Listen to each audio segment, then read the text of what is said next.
Good morning, and welcome to United Community Bank's third quarter 2023 earnings call. Hosting our call today are Chairman and Chief Executive Officer Lynn Harton, Chief Financial Officer Jefferson Harrelson, President and Chief Banking Officer Rich Bradshaw, and Chief Risk Officer Rob Edwards. United's presentation today includes references to operating earnings, pre-tax, pre-credit earnings, and other non-GAAP financial information.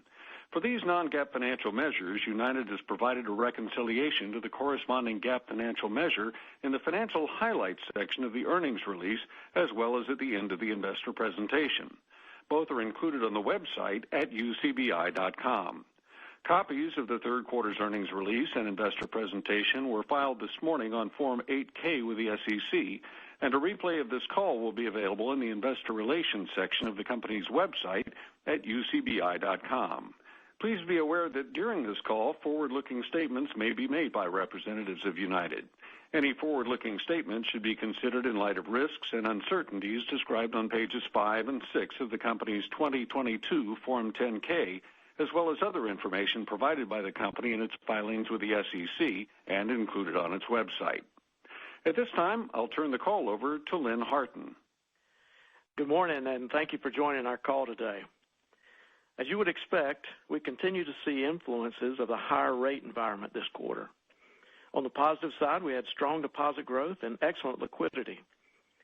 Customer deposits grew $314 million, or 5% annualized this quarter, excluding the First Miami acquisition and the 2 branches we sold in Tennessee. We do continue to see movement into higher yielding deposit products, with DDA as a percentage of total falling slightly to 30%, down from 31% last quarter. Our liquidity position continues to be very strong. During the quarter, we were able to fund organic loan growth of 5.4% annualized, while paying down over $400 million in broker deposits and still reaching over $750 million in cash equivalents at quarter end, all with essentially no short-term borrowings. Our loan-to-deposit ratio remained at 80%, providing ample liquidity to meet our customers' borrowing needs. Our margin continued to be impacted by rate competition and mix change, but the rate of change has slowed. Our net interest margin fell from 337 basis points last quarter to 324 basis points this quarter, a 13 basis point decline. Higher rates are also impacting some of our weaker customers from a credit perspective. As previously disclosed, we took a $19 million charge-off on an 8.7% share of a locally based shared national credit. We also wrote down 2 memory care centers, which have been on non-accrual, by $3 million, reflecting expected market value for the properties. With the charges, our bank net charge-off ratio, excluding Navitas, was 49 basis points, up from 15 basis points last quarter. Our Navitas subsidiary had increased charge-offs this quarter due to higher losses coming from a relatively small exposure to the long-haul trucking segment. Navitas' annualized charge-off rate for the quarter was 1.62%. Excluding the long-haul segment, charge-offs in Navitas were approximately 88 basis points for the quarter. Taken together, our consolidated charge-off ratio for the quarter was 59 basis points, up from 20 basis points last quarter. These losses are somewhat unique. The majority of our portfolio continues to perform well, and our local economies continue to be very strong. However, we know from history that the combination of rapid interest rate increases and tightening credit conditions can weaken credit performance, at least in some business segments. We're cautious in our lending and portfolio management strategies for this reason. In summary, our operating earnings this quarter were 45 cents per share, down 10 cents or 18% compared to last quarter. Our operating return on assets was 79 basis points for the quarter, and our pre-tax, pre-provision ROA was 144 basis points, down 21 basis points from last quarter. On the strategic front, we closed on First National Bank of South Miami July 1st, a deal we announced on February 13th of this year.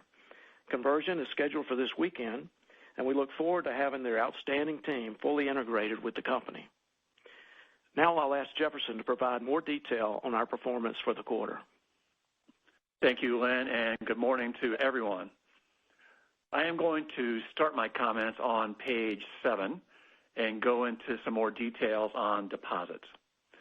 As Lynn mentioned, our total deposit balances were up $606 million in the quarter, with the addition of First National Bank of South Miami driving the increase. In the quarter, we had very strong business and consumer deposit growth of $314 million, which more than funded our $241 million of loan growth.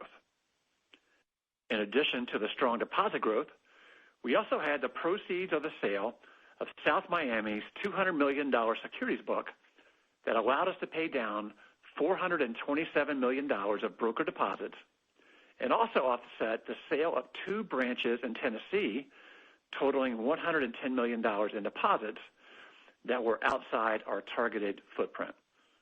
We continued to see increased price competition in the third quarter that drove our cost of deposits up 39 basis points to 2.03% and took our cumulative total deposit beta to 38% since the fourth quarter of 2021. Moving to page 8, we also saw continued deposit mix change in the third quarter, albeit at a slower pace as our DDA percentage moved to 30% from 31% last quarter. Our deposit base is growing, diversified between industries and geographies, and very granular. We turn to our loan portfolio on page 9. As I mentioned, we grew loans in the third quarter by $241 million, which is 5.4% annualized. On page 9, we also lay out that our loan portfolio is diversified and generally more granular and less commercial real estate heavy as compared to peers. Turning to page 10, where we highlight some of our strengths of our balance sheet, while our customer deposits grew faster than loans, the effect of paying down the $427 million in broker deposits pushed our loan-to-deposit ratio higher to 80%. But this leaves us with virtually no wholesale funding remaining, which is a positive for 2024. On the bottom of the page are charts of 2 of our capital ratios, our TCE ratio and our CET1 ratio. They were just down slightly in the quarter with the impact of South Miami, but remain just under 100 basis points higher than our peer medians. On page 11, we take a deeper look at capital, and we show a tangible book value waterfall chart. Our regulatory ratios also remain above peers, and mostly just slightly decreased with the investment into South Miami. Our leverage ratio increased 10 basis points with the delevering effect of paying down South Miami's securities book and paying down the brokered funds. Moving on to the margin on page 12, the margin decreased 13 basis points compared to last quarter. Our loan yield increased 17 basis points, similar to the increase of last quarter, with the new loans coming on in the mid-8% range, but our cost of total deposits was up 39 basis points to 2.03%. The main driver of the cost of total deposits increase was a tougher competitive environment in the form of higher deposit rates, but we also saw our balance sheet was more liquid than we had estimated, which cost us 2 basis points on the margin and offset other positive net mix changes. Moving to page 13, non-interest income was down $4.4 million relative to last quarter, mostly due to the absence of one-timers I mentioned last quarter. Notable items in fee income included an MSR write-up of $1.1 million and $2.2 million in unrealized losses on equity investments that we do not expect to repeat regularly. Expenses on page 14 came in at $135.5 million, up $6.5 million. Excluding South Miami, we estimate that our core expenses were up just modestly. We are expecting $1.7 million in quarterly cost savings to begin to materialize in Q4 and to be fully extracted in the first half of 2024. Lynn covered the charge-off and credit trends well in his remarks, but I will talk on the allowance for credit losses on page 16. We set aside $30.3 million to cover $26.6 million in net charge-offs. In addition to that $3.7 million difference, we added another $3.7 million into the reserve with the South Miami PCD mark. Our allowance for credit losses as a percentage of loans remained essentially flat, and our coverage of NPAs improved with the improvement of NPAs. With that, I'll pass it back to Lynn. Thank you, Jefferson. And many thanks to the United team. I appreciate your focus on living our purpose, building our communities, and I look forward to continuing to succeed together. And now I'd like to open the floor for questions. We will now begin the question and answer session. To ask a question, you may press star, then 1 on your telephone keypad. If you're using a speakerphone, please pick up your handset before pressing the keys. And to withdraw your question, please press star, then 2.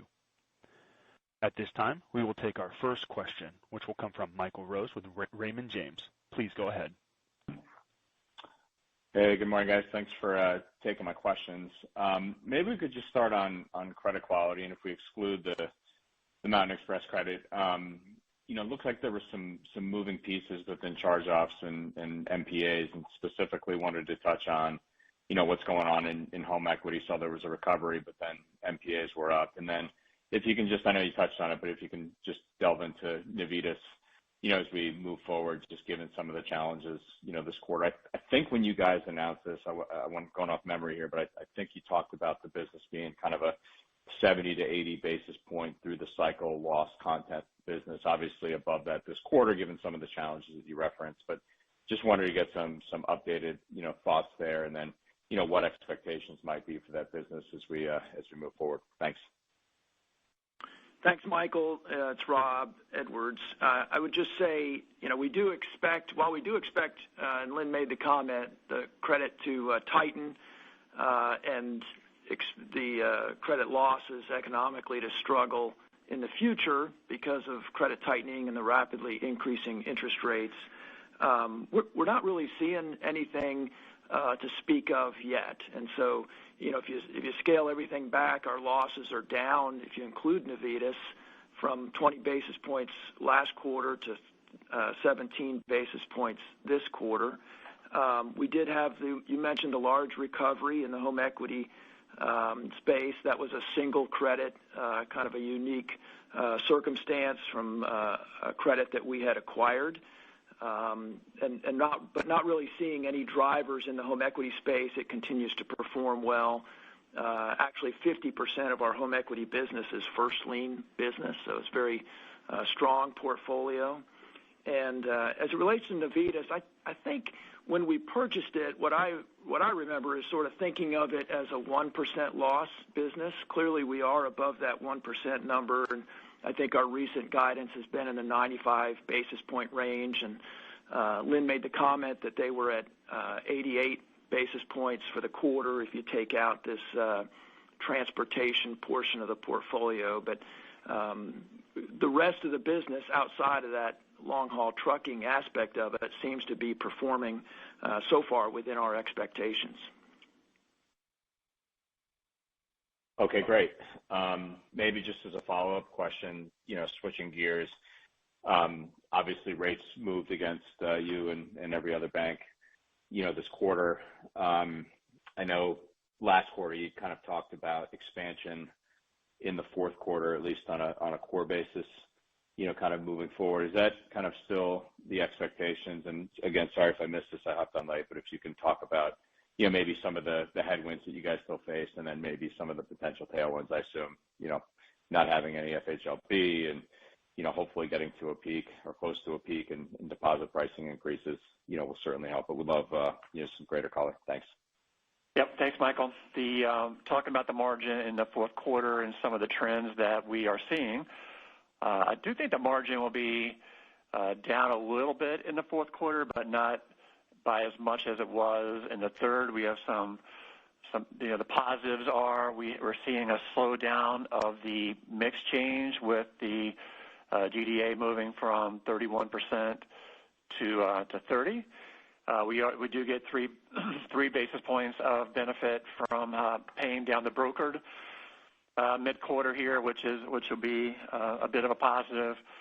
And what happened this quarter, we really didn't raise rates this quarter, but what we saw was our existing customers moving to our promotional money market rates, choosing CDs, moving to more expensive CDs in some cases. So it was kind of existing customer mix change because our new customers are coming on at reasonable rates. We're putting on new loans at high rates, but we're still getting customers seeking and finding higher rates within the bank, which we're happy about. In some cases, we're calling them and making sure they know about the rates that we have out there.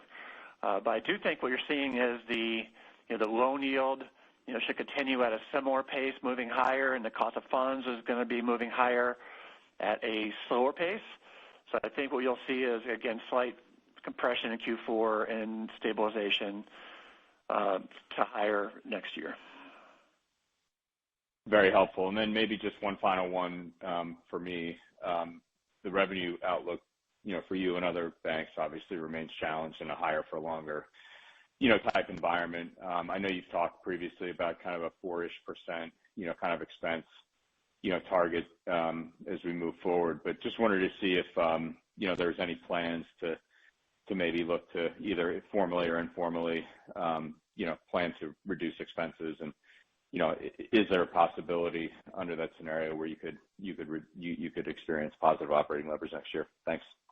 So, yes, I think so. We're in our budget process right now.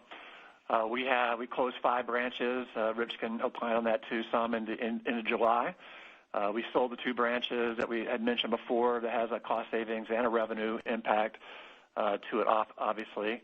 There's certain segments of our business where we are actively cutting expenses, namely mortgage, like a lot of banks are.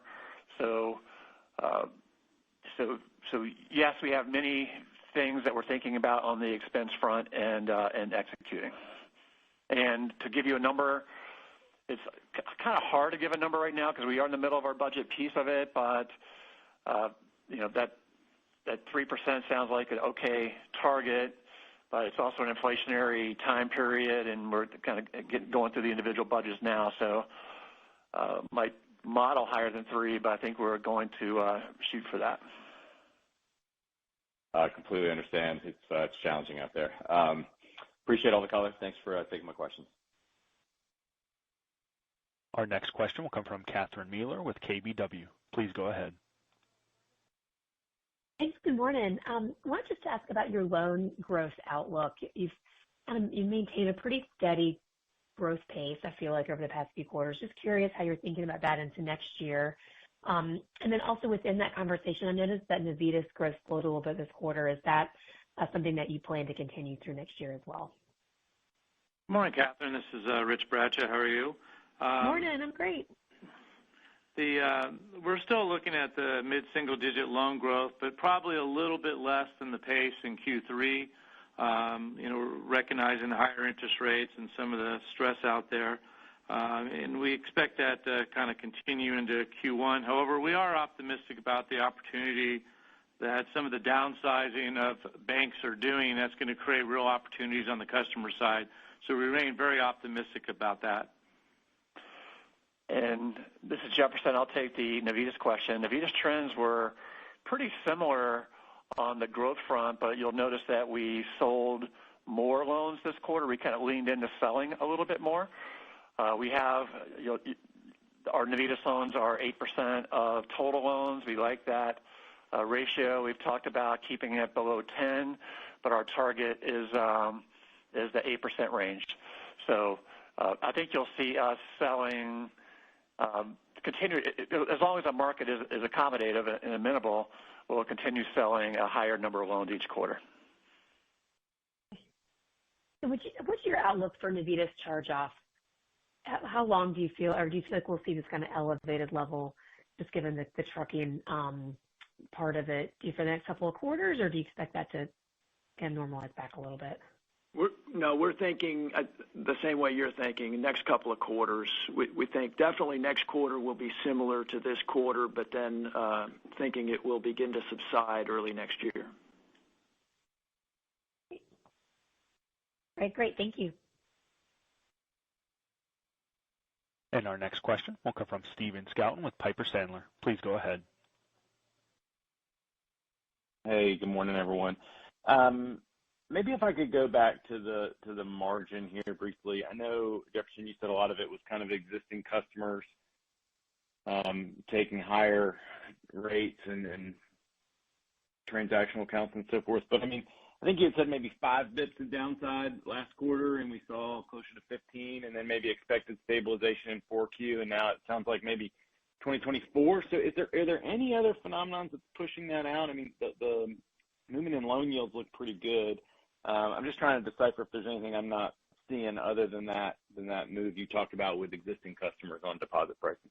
Yeah, that's pretty much it. Now we have been the other phenomenon here is we are growing deposits at a pretty good pace, and when you're growing deposits, it's going to be at market rates. So I feel like the faster growth of deposits also has a kind of a bit of a negative near-term impact on the current margin. But the main drivers, as we study it and get into it, is existing customers, moving to our more promotional rates. Often with a call from with our people to make sure they're in the best rates that the bank has offered. So we really haven't moved up rates. It's mostly the impact of existing customers moving into our promotional rates. Okay. And I think you said last quarter securities restructuring wasn't really on the table. Has that view changed at all? Or, I mean, do you think about the math on any of the longer dated mortgage backs at this point if we really are in kind of a higher for longer environment at this point? We run the math on it. We see the numbers. We have not seriously considered this right now. We do have the ability to do this with higher capital ratios that take a capital hit and reinvest that into higher investing securities, but it's not something that we have seriously considered as of yet. Okay. And then I guess maybe lastly for me, just high level, kind of any other, I know you said the Tennessee branches were kind of out of market. Any other branch footprint parsing that we would expect to see? And then kind of conversely, is M&A still more of a mid to late 24 potential endeavor, or is activity changing there that might precipitate anything near term? Yeah, Stephen, this is Rich. I'll touch base first on the branch question. We're going through the budget process now. We continue to always evaluate this on profitability and what makes sense in place in the market. So it happens, it seems to happen every year. So we'll continue on that process. Yeah, and good morning, this is Lynn. On the M&A side, yeah, I still expect it to be slow, and the reasons for that really primarily because of the marks you take. It's really, in a normal environment, 2 things happen. One is you don't have these big marks. Number 2, we always budget for pretty flat loan growth in an M&A transaction initially, just because you have new policies, people dealing with change. You might have a great franchise, but I mean that's what we always shoot for. But it's just difficult for the teams coming on, and so in this environment. But typically then we can bring in our other products and all, and kind of grow through that. And just honestly, in a slower loan growth environment, it's harder to grow through that. And then you've got the larger marks up front, so it's kind of a math question right now. And I think probably for mid next year or something, it's going to be slow overall for traditional M&A. Yep, that makes a lot of sense, Lynn. Thank you all for the call. Appreciate the time. Thanks, Stephen. Our next question will come from Christopher Marinac with Janney. Please go ahead. Thanks. Good morning. Wanted to ask if there is an internal limit on sort of the shared national credits and club deals and things of that nature. Just curious kind of if that is going to change at all as a result of last quarter's experience. Hey, Chris, it's Rob. We do have an internal limit. All the sub-segments of the portfolio have triggers and limits established. We are right now very low and quite a bit below the limit that we have established, and we really consider this one credit to be an outlier and not really representative of what we would expect from that portfolio. Great. And Rob, I guess just a general question about the reserve level. I mean, given the charge-off comments that were made earlier, does this reserve level kind of cover that, or would you see kind of gradually increasing reserves next year? So we have increased the reserve by $40 million this year, and we did increase the reserve by about $50 million last year. Really, the reserve is driven by asset quality in general, portfolio mix, loan growth, and now the sort of the economic forecast. And more recently, it's been about the economic forecast. And so, given the last 2 years, I could see the allowance growing. And my personal opinion would be with sort of projecting moderate to low loan growth, that it would probably be more likely be the economic forecasting and economic experience that ends up driving growth, if there is any. Got it. And then just last question on credit is just related to kind of the combined substandard and special mention. I know it's hard to compare with past cycles because the company's so radically different in terms of your portfolio and scale, but is the criticized numbers combined, could those elevate next year, or would you kind of think about managing those more stable? So, if you look back on the chart, it was 4.1 at the beginning of 2020. If you combine the two numbers, you're at 4.1% of the loan portfolio, and right now we're at 2.9. So I would expect the numbers to increase. It sort of feels like we're at a low spot at the moment. I would call it more of a normalization than anything else. Sure. That's helpful. Thank you very much for the background. I appreciate it. And our next question will come from Russell Gunther with Stephens. Please go ahead. Hey, good morning, guys. Just to follow up, I appreciate the commentary on Navitas losses and how you'd expect that to trend. So as we think about that normalizing in the beginning of next year and potential credit migration in the core bank, how are you guys thinking about aggregate charge-offs, an appropriate range in 24? So I think what we have said previously is that we would see ourselves as a 30 basis point loss rate through the cycle type of experience. And so that sort of is how I think of it if things normalize. Now, if I take out this outlier, we were at 20 basis points last quarter and 17 basis points this quarter, and that's with the Navitas sort of higher losses from the transportation sector included. So, but that's what we've said in the past is sort of a 30 basis point business. Okay. So no change to the outlook there. Got it. And then just to follow up on the margin conversation, Jefferson, appreciate the high-level commentary. Could you just share a bit about what you're anticipating in there from a continued remix perspective out of non-interest bearing, and then how you guys would expect the loan-to-deposit ratio to trend from here? Do you want to actively manage around 80%? Could that drift higher? Just some updated thoughts. Thank you.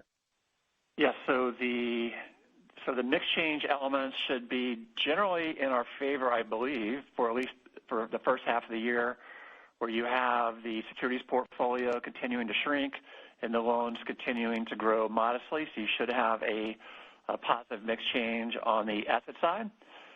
The DDA piece is a little tougher. We have been seeing a slowdown there, and it's given me encouragement that we could continue to see a slowdown, especially if rates don't rise a lot more from here.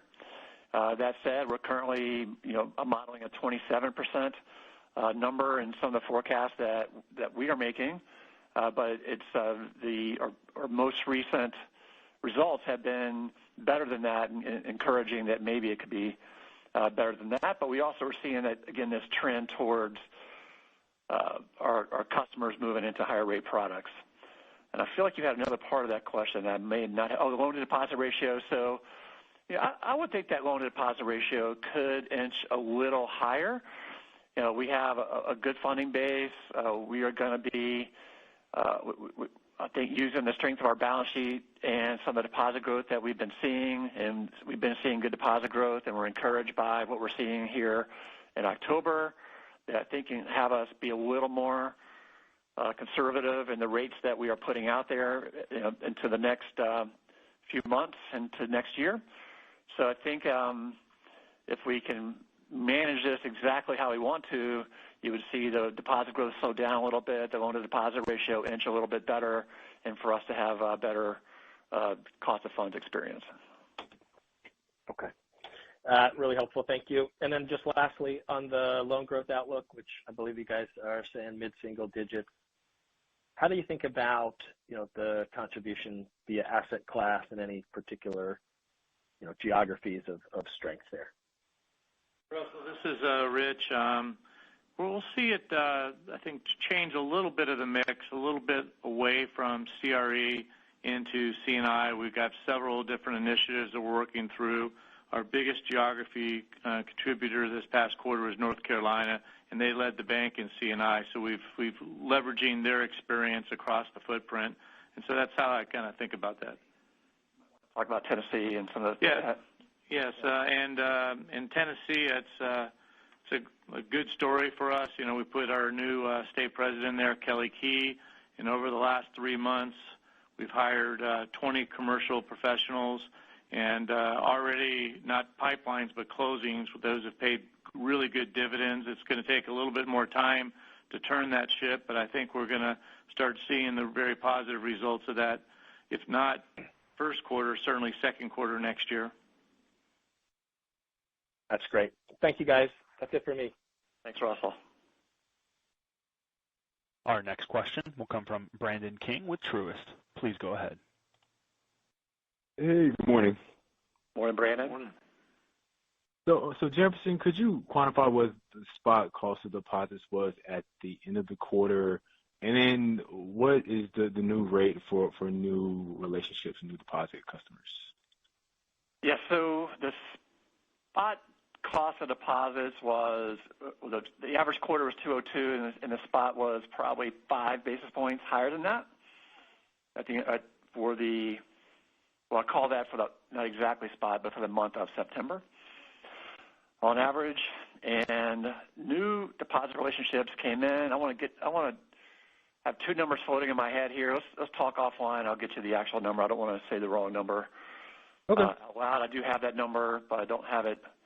I have 2 numbers that are in my head right now, so I want to make sure I get you the right one. I think, Jeff, okay. It's probably worth Hang on one second, Brandon. It's probably worth noting we had deposit pricing committee this past Monday, and we had all the state presidents on, and surveying them each individually, their exception pricing requests are certainly down. So we do see a little calming of the water here. Good. And then when you think about a cumulative deposit beta, I know before I think you talked about 38%, but what are your thoughts are now? Just given that, rates would, essentially be higher for longer.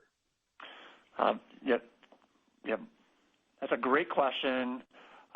And we are doing our budget right now, and I want to talk. We don't have a 24 forecast for our margin out there right now or our cost of funds. So let's stay in touch on this one. And I do think what you're going to see. I'll give you a shorter term outlook. I do think that our loan yields will be up a similar amount as last quarter, so call that 18 basis points. And then with the margin guidance that I gave you of being down maybe half as much as last quarter, you can back into a cost of deposits increase that we're thinking about this quarter. So I think it is continuing to go faster than loans, and then we'll get into budget season and talk about what our 24 forecast is next quarter. Okay. Makes sense. And just not to beat a dead horse, but following up on the Navitas and the expectations for losses to kind of ease next year. Just want to get more of a sense of what gives you confidence that losses will ease, and maybe is it just more of a function of that trucking segment just kind of running off? Yeah, I think that's exactly the way I would describe it, Brandon, is that the trucking segment is, I think if you add all the different trucking aspects of it together, I think it's 10% of the total portfolio. And then this specific piece where we're experiencing the highest stress level is much smaller than that, so probably 3%.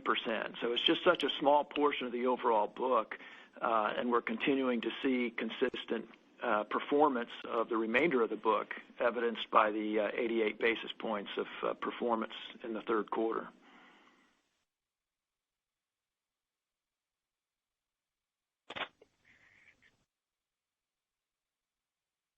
Our next question will come from David Bishop with Hovde Group. Please go ahead. Yeah, good morning. Thanks for taking my question. Hey, Jefferson, I think I heard you mention that you guys were operating with a little bit higher elevated liquidity than last quarter. Maybe, where do you think you see some of that cash being deployed here in the near term? Obviously, you paid off a lot of some of the shorter term borrowings. Just curious where you see the opportunity to deploy that is. Yeah, with the inverted yield curve, I'm not seeing a ton of opportunity there. We are most likely to hold it in cash or roll short treasuries with that cash. Got it. And then final question, there's lots to unpack on obviously, given the merger on the operating expense and fee income side. Just curious, maybe from a dollar perspective, where you might see those normalizing here in the fourth quarter. All right, so I did not completely hear a piece of that question. So can you? I know it's an expense-related question, but I didn't totally hear what you said there. Apologies, David. Oh, sure. Yeah, just with the the impact of First Miami being fully layered in this next quarter, where you might see operating expenses and fee income normalizing on a dollar basis in the fourth quarter and near term. Yeah, I would expect expenses to be down on an absolute basis in the fourth quarter, as we get the cost savings, lion's share of the cost savings from South Miami this quarter. And fees, I think, should be, we laid out the two non-operating items, so the base is about $1 million higher than what you see here. We are seeing good underlying growth in our wealth management and our treasury management businesses. Mortgage is a bit of a wild card. But I think you should see, net growth off of that slightly higher base with the two adjustments that we laid out for you. Perfect. Thank you for that color. And this concludes our question and answer session. I'd like to turn the conference back over to Lynn Harton for any closing remarks. Great. Well, thank you all once again for joining the call, and we'll be glad to follow up with any additional questions. Just reach out, and we will talk to you soon. Thank you. The conference has now concluded. Thank you very much for attending today's presentation. You may now disconnect your